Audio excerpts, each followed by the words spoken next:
EVM के सहारे से बीजेपी ने महाराष्ट्र में जीत हासिल की। ईवीएम में धांधली हुई है, ये आरोप हवा हवाई नहीं लग रहे हैं, बल्कि जिस दिन से काउंटिंग हुई है यानी कि नतीजे आए हैं उसके बाद से दिन पर दिन एक के बाद एक ऐसे खुलासे हो रहे हैं जिससे विपक्ष के इन आरोपों को बल मिलता जा रहा है।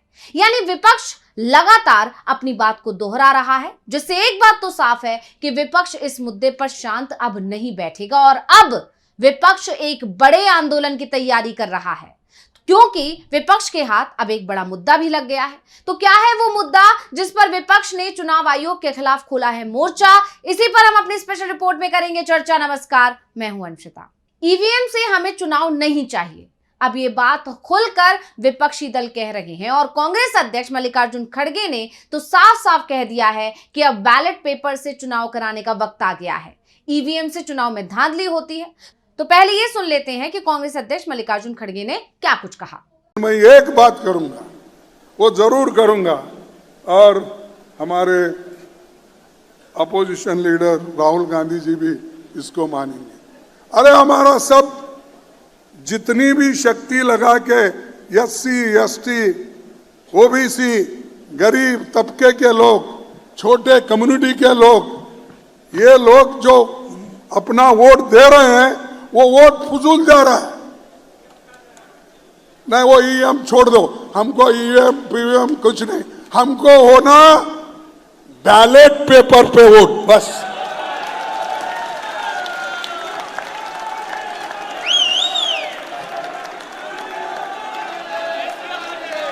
उनको वो मशीन उनके घर में तो रख लेने दो, या मोदी साहब के घर में रहने दो, या शाह के घर में रहने दो।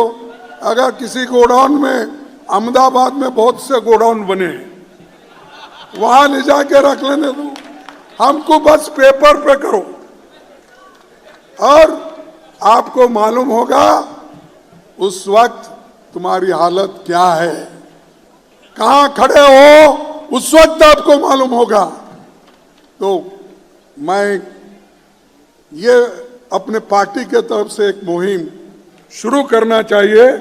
सभी लोगों को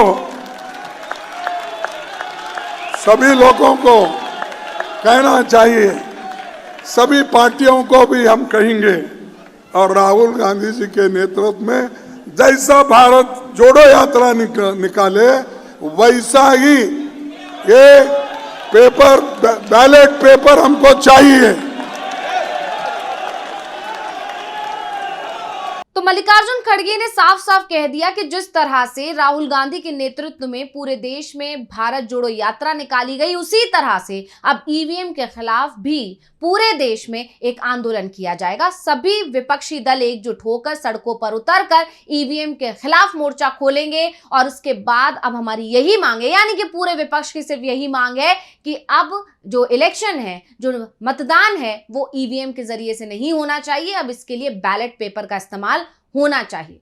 अब विपक्ष ने ये मांग दोहरा दी और ये पहली बार नहीं है, लगातार हरियाणा चुनाव के नतीजों के बाद से विपक्ष इसी मांग पर अड़ा हुआ है। उसके बाद इंतजार था महाराष्ट्र चुनाव के नतीजों का, और महाराष्ट्र चुनाव के नतीजे भी बिल्कुल वैसे ही आए जैसा कि माना जा रहा था विपक्ष की तरफ से कि अगर धांधली हुई तो महाराष्ट्र एनडीए के पास चला जाएगा। और विपक्ष इस बात के बारे में बार बार आगाह कर रहा था, जनता के सामने बार बार ईवीएम का मुद्दा लेकर आ रहा था। खासकर मल्लिकार्जुन खड़गे ने तो साफ साफ कहा था कि बीजेपी जो भी चुनाव जीतती है वो सिर्फ और सिर्फ ईवीएम के बलबूते ही जीतती है, और महाराष्ट्र में भी ठीक वैसा ही हुआ, क्योंकि जो सर्वे रिपोर्ट्स थे, तमाम रिपोर्ट्स यही दावा कर रही थी कि जीत एमबीए की होने वाली है, लेकिन नतीजे जब आए तो बिल्कुल उल्टे आए। लेकिन जिस तरह से हरियाणा चुनाव के नतीजे आए थे और उसने सभी को चौंकाया था, उसके बाद से ये मानकर चला जा रहा था कि महाराष्ट्र में भी कोई खेल हो सकता है, इसलिए महाराष्ट्र के नतीजों को लेकर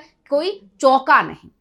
लेकिन हाँ, विपक्ष एकजुट होकर अब इस मुद्दे पर तैयारी कर रहा है कि कैसे जमीन पर उतरकर इस मुद्दे को उठाना है। और अब विपक्ष ने एक सुर में यह बात कह दी है कि अब आंदोलन होगा और बैलेट पेपर से ही चुनाव कराए जाने चाहिए। चुनाव आयोग से यह साफ साफ अपील कर दी है। और वहीं अब विपक्ष की तैयारी को देखकर यह भी कहा जा रहा है कि अब अगर विपक्ष की बात नहीं सुनी गई तो वो सुप्रीम कोर्ट का दरवाजा भी खटखटा सकता है। तो अब एक बड़ा सवाल यहां यह खड़ा होता है कि आखिर विपक्ष इस तरह के गंभीर आरोप क्यों लगा रहा है और अपनी बात पर इस तरह से अड़ क्यों गया है। तो इसके पीछे है महाराष्ट्र चुनाव के बाद से लगातार जो मामले सामने आ रहे हैं वो। दरअसल महाराष्ट्र चुनाव को लेकर जो परिणाम सामने आए हैं उसके बाद से ही सवाल उठ रहे हैं कि आखिर ऐसा कैसे हो गया। महाराष्ट्र विधानसभा चुनाव में कांग्रेस, एनसीपी और उद्धव सेना के गठजोड़ को करारी हार मिली। नतीजे आए 3 दिन से ज्यादा हो चुके हैं, लेकिन अब तक महाविकास आघाड़ी के नेता इस हार को स्वीकार नहीं कर पाए हैं। और खासकर संजय राउत तो नतीजे वाले दिन से ही इस बात को दोहरा रहे हैं कि इसमें धांधली हुई है, ये जनता का फैसला नहीं है। संजय राउत लगातार ईवीएम पर सवाल उठा रहे हैं और उनका कहना है कि बैलेट पेपर से चुनाव कराने चाहिए। और अब संजय राउत की बात को ही मल्लिकार्जुन खड़गे ने भी दोहरा दिया है। अब इस सब के बीच शरद पवार के एनसीपी के सीनियर नेता जितेंद्र आव्हाड का भी एक बयान आ गया। उन्होंने सवाल उठा दिए। उन्होंने कहा कि हम अपनी हार के लिए कोई एक कारण नहीं मान सकते। यही नहीं, आव्हाड ने कहा कि मुझे तो यकीन ही नहीं होता कि लाड़की बहन योजना का इतना जबरदस्त असर हो सकता है। आव्हाड ने कहा कोई एक कारण सामने नहीं आ रहा है। चुनाव के बाद कुछ बदला नहीं था। बेरोजगारी और महंगाई में लगातार इजाफा हुआ है। लाड़की बहन योजना का कोई इतना असर नहीं हो सकता। जैसे चंद्रपुर की सीट की बात कर लीजिए तो आप देखेंगे वहां पहले यानी कि लोकसभा चुनाव जब हुए थे तो 2,40,000 के अंतर से वो सीट जीती थी। लेकिन अब आप देखिए कि वो 2,40,000 तो गए, उसके ऊपर से 1 लाख ज्यादा वोट उधर चले गए, यानी कि एनडीए की तरफ चले गए। ऐसा नहीं हो सकता। यहां तक कि जीते हुए विधायकों का भी यही कहना है कि साहब हम जीत कर तो आए हैं, लेकिन कहीं ना कहीं ईवीएम का बड़ा मसला है, यानी जितने वोटों की उन्हें उम्मीद थी उतने अच्छे वोट उनको नहीं मिले। तो अब इसके खिलाफ पूरे राज्य में आंदोलन खड़ा हो सकता है, ऐसा कहा जा रहा है। अभी कई गांव खड़े हुए हैं, वहां लोगों का कहना है कि जब हमने वोट ही नहीं दिया तो ये वोट आ कहां से गए। वहीं आव्हाड ने यह भी कहा है कि एक परिवार में 32 वोट हैं, उन सभी लोगों ने अपने घर के कैंडिडेट को वोट दिया, फिर भी उसे 0 वोट दिखाया गया है। ऐसा कैसे हो सकता है।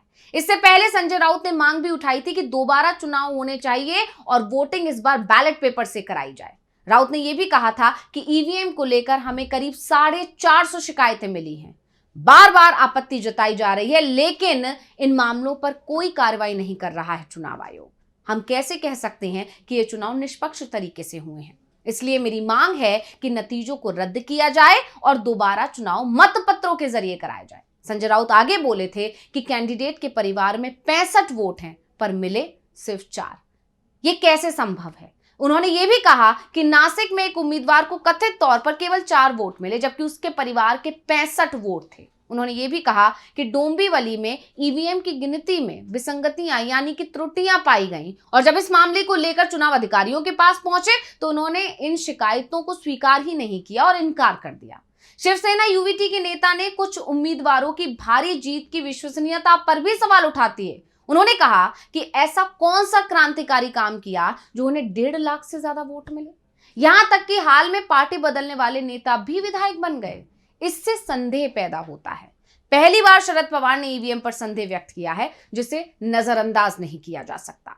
तो अब यहां पर एक बात तो साफ है कि विपक्ष के पास मुद्दों की भरमार है और विपक्ष के हाथ एक के बाद एक बड़े खुलासे लग रहे हैं और इसी के देखते हुए विपक्ष अब सड़क पर उतरकर आंदोलन करने की तैयारी कर रहा है, जिसकी शुरुआत आज मल्लिकार्जुन खड़गे के बयान से हो गई है। और उन्होंने साफ कह दिया है कि जिस तरह से राहुल गांधी के नेतृत्व में भारत जोड़ो यात्रा निकाली गई थी, उसी तरह अब विपक्ष एकजुट होकर सड़क पर उतरकर ईवीएम के खिलाफ आंदोलन करने जा रहे। और इसकी जानकारी सुप्रिया सुले ने भी दी थी जब वो कांग्रेस की एक बैठक में शामिल होने जा रही थी, जब उन्होंने कहा था कि बैठक हो रही है और बैठक में जाकर पता चलेगा कि ईवीएम को लेकर क्या कुछ तैयारियां हैं। इसी तरह संजय राउत भी लगातार आंदोलन की बात कर रहे हैं। तो यहां दिख रहा है कि ईवीएम के खिलाफ विपक्ष एकजुट हो रहा है और जिस तरह से विपक्ष एकजुट हो रहा है उसको देखते हुए ये जानकारों का दावा है कि कहीं ना कहीं चुनाव आयोग दबाव में आ सकता है और दबाव में नहीं आया और उसने विपक्ष की बात अगर नहीं मानी तो फिर विपक्ष इस पूरी तैयारी के साथ सुप्रीम कोर्ट का दरवाजा भी खटखटा सकता है।